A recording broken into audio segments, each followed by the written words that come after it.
From an NBA player faking a timeout to LeBron playing without his shoes.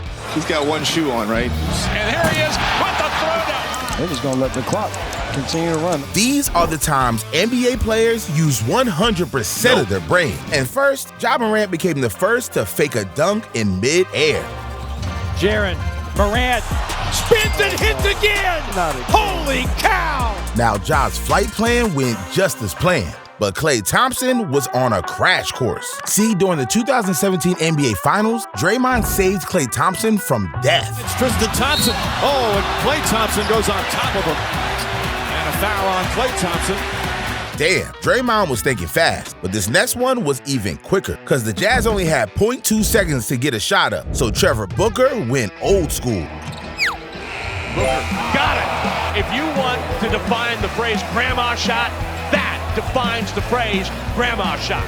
He took lessons from his granny on that, but this next one was a play for the ages. See, Marcelo Huertas wanted to make a sneaky steal, so he found a new hiding spot. Look, he's trying to sneak in. He hid behind Spoelstra. Dude wasn't playing fair, and neither was James Harden, because he was so smart on defense, he didn't even have to look. And attacks Harden.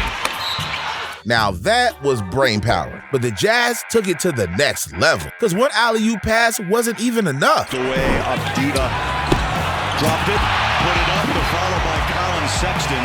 He made that up mid-air, but you gotta see Tyrese Halliburton's creativity. See, Tyrese had nobody open, so he made a pass to himself.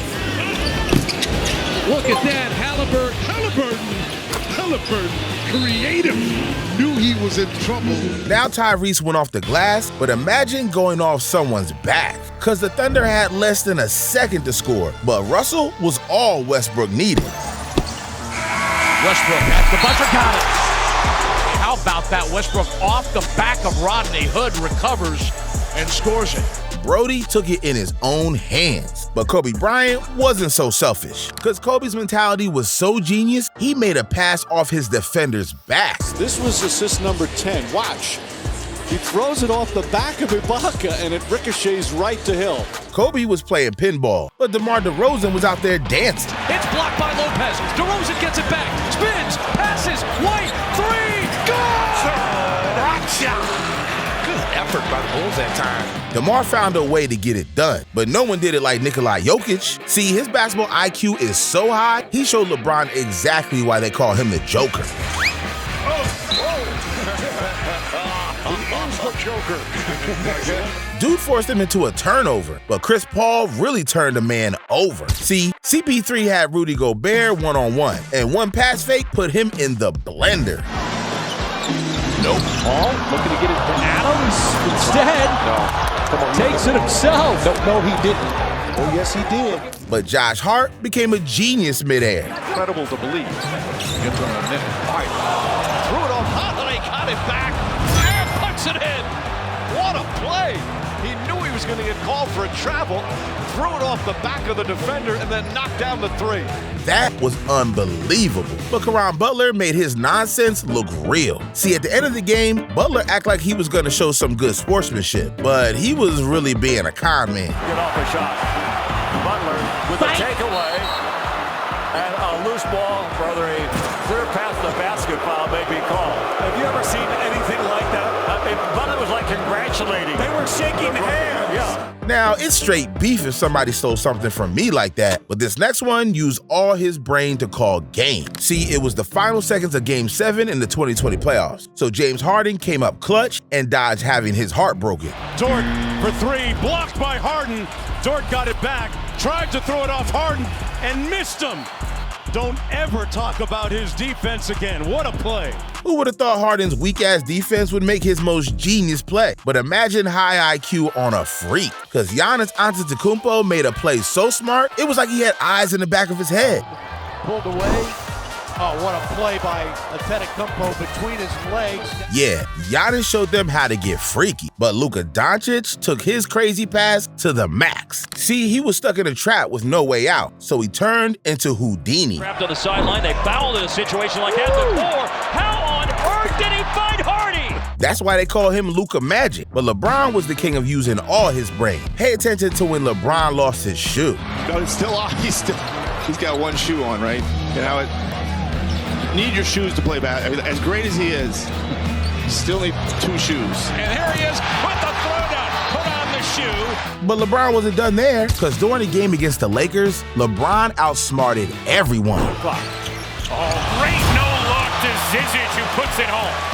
Yeah, Bron wasted no time to get pissed, but Ja Morant had all the time in the world. See, it was the end of the game and the clock was still running. So as long as Ja never touched the ball, the shot clock could not start. And Ja had time on his hands, because he wasted every second possible. They're just going to let the clock continue to run. Nobody moving up on Ja Morant, so the game clock just continues to run.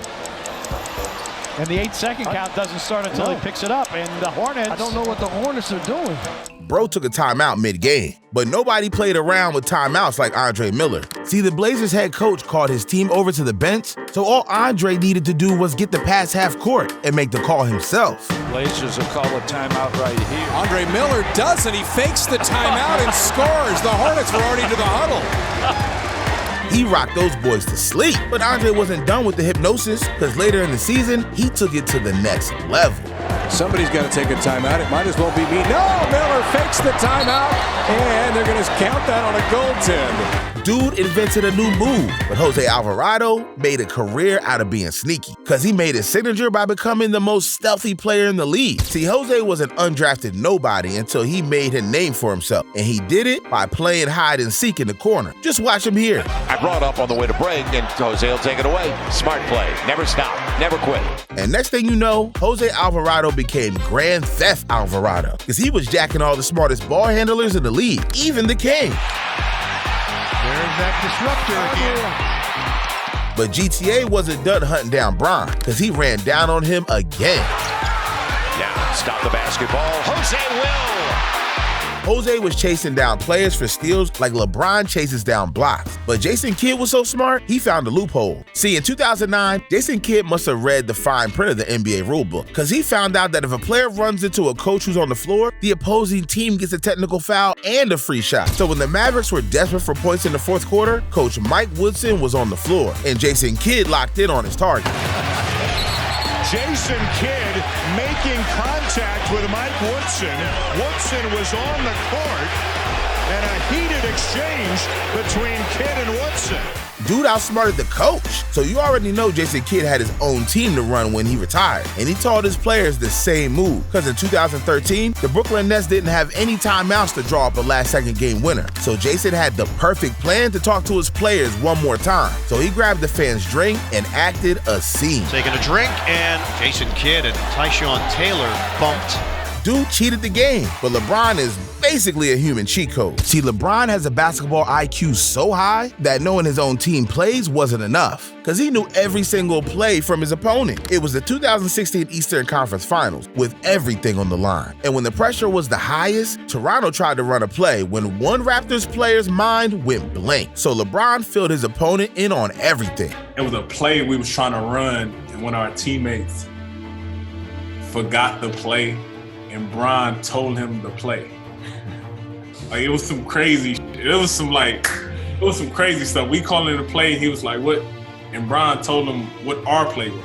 Yeah, Brown was playing mind games, and so was this next one, because Donovan Mitchell had Grant Williams tripping. See, the Cavs were taking on the Celtics, and the end of the game was as close as can be. Now, all Grant had to do was knock down a single free throw to call game, so Donovan Mitchell went over and pushed all of Grant's triggers. And with the game on the line, Grant folded like a pretzel. What a story Grant Williams can write. Oh, now he moves. Now he has to hit.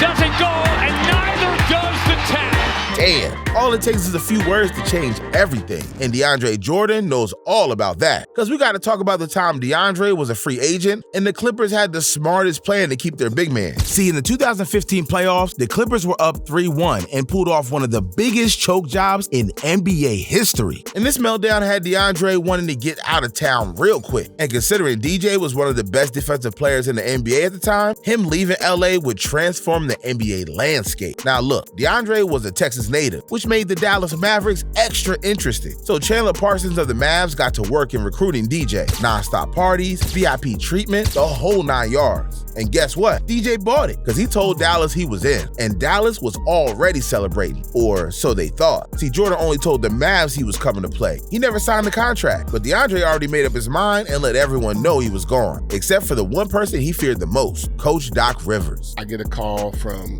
Doc. He's like, hey man, it took me a while. I'm happy for you. I just think that we got some unfinished business here. And I'm like, yeah, I understand that too. I feel that, but I just, I want to try something new. I just don't think that we're going to get over that hump. And I said, and then plus, Doc, I already told these people I'm going to Dallas. I can't tell them I'm not going, And he was like, well, if you did change your mind, we would have your back. And I'm like, man, I know, Doc, but it's just tough. He said, well, give me an hour, I'll call you right back. I said, all right, cool. So Doc gathered his Avengers, Blake Griffin, Chris Paul, and Paul Pierce, and they booked the first flight to Texas to change DJ's mind. Meanwhile, Chandler Parsons, thinking the deal was sealed, took off to Vegas to celebrate. He even dropped a done deal tweet, posted a simple airplane emoji. But that little emoji triggered an all-out emoji war. See, Chris Paul responded with a banana boat, and Blake Griffin unleashed every vehicle emoji he could find to taunt Chandler. So the NBA world was losing it, knowing something epic was going down, because Blake Griffin posted a photo that told the whole story. See, he and the Clippers crew were basically holding DJ hostage, making sure he didn't leave until he reconsidered. But before DeAndre made any decisions, the Clippers had to take everything they were thinking about each other and lay it all on the table. And there was only one person smart enough to make them have that awkward conversation, DeAndre's mama. My mom got it popping. She was like, Steve was there, Ballmore was there, and Doc was there, and they was like, all right, anybody got anything to say? And we all kind of like sitting there, and my mom was like, all right, well, I got something. Y'all don't like each other? Like, y'all three don't like each other? What's going on? Yeah. And we all kind of was like, oh, okay. I'm getting chills even talking about it. And I'm like, okay, well, here it is, So we just kind of, Chris, Blake, and I, we just had like put it out there, you know what I mean? And I think that it was kind of like going back to what we were talking about with teammates and butting heads and expecting things out of people, and it just became like okay, well, I don't like this, well, I don't like you do this, but I think you need to do more of this. And it was a conversation that I think needed to be had years prior to that. DeAndre decided he didn't want to leave his Lob City brothers and returned back home. But the Clips weren't going to get disrespected like DeAndre did the Mavs. So Coach Doc wasn't leaving until it was official. Like, I'm dapping everybody up. JJ's there. I'm like, all right, cool, I'll holler at y'all. And then Armand Hill and Paul Pierce go outside. They smoking cigars. And I'm like, all right, I think y'all about to leave. I'm like, I need my house back. And Paul Pierce is like, oh, you don't know? I'm like, no, what? He said, oh, Doc not leaving until you sign. I'm like, oh, shit, okay. But, I'm on Central Time, so I got to wait till 11:01 to sign.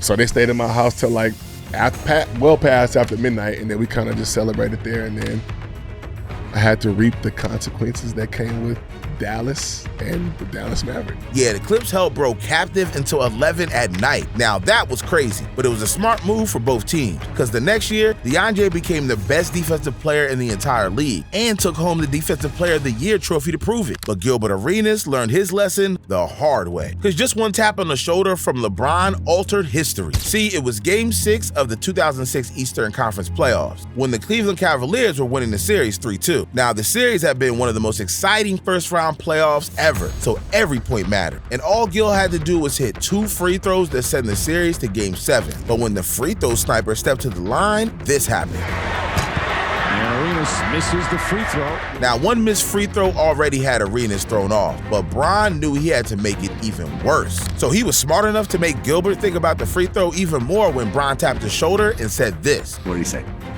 If you miss this, you know who's gonna make it. Yeah. So if you miss this, you know who'll end the game. Yep.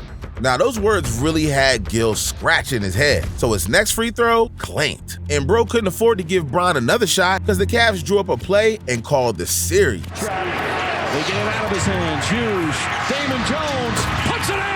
Yeah, Bron was living in Gilbert's head rent-free, so Gilbert had to do something about it. See, he got over his demons by making his own brain grow muscles. And he did it by hiring the scariest trainer on the planet. Those free throws, they mess with you mentally? And like, whoa. And I didn't even think about the free. And he put doubt. Oh, I need to do something about this, right? I remember I'm talking to Drew. I'm like, who's mentally strong in this world? He was like, usually black ops, Navy SEALs. Find me a black op guy. Find me a black op guy, right? It was like, what? Find me a black op guy. I need to, like, I don't want to think about those free throws no more. I need to really mentally check in. Meet Frank Matriciano, AKA Hell's Trainer. I don't advertise, I don't recruit people. I get phone calls from different people. They'll say, can you help my guy? And I'll say, come on out. And if they last, they last. A lot of guys don't last more than 11 minutes. But Gil only had one problem. He was like, what's the problem? I was like, there's no problem, I just don't want one. I don't want a problem. I want to be mentally strong. I miss free throws and someone made me think about them and I don't want to think about them no more. And then from there, everything became mental.